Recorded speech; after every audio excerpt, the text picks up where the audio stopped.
বন্ধুসকল প্ৰথমতে আপোনালোকে এই ভিডিঅ'টো চাওক।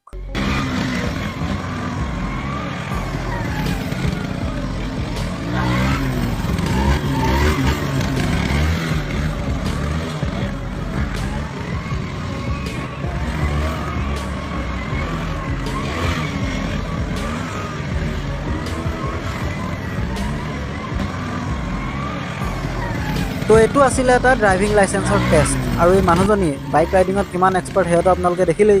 আনহাতে আমাৰ ভাৰততো কিছুমান মানুহ আছে যিসকলে একো নলেজ নোহোৱাকৈ এনেধৰণে ড্ৰাইভিং টেষ্ট দিবলৈ যায় আৰু তেওঁলোকৰ কি হয় সেয়া চাওক। বাহিৰৰ দেশৰ তুলনাত ভাৰতত ড্ৰাইভিং টেষ্ট সহজ যদিও এই মানুহজনে নিজৰ বাইকখনো হেণ্ডেল কৰিব পৰা নাই। আজনেতো স্কুটিখনো চম্ভালিব পৰা নাই। আৰু এজনে ইমান সহজ টেষ্টটোতো ভৰিৰে মাটিত টাচ কৰি ফেইল কৰিলেও বহি আছে। আৰু এই বাইদেৱেতো বৰ্ডাৰে উৰুৱাই দিলে লহ।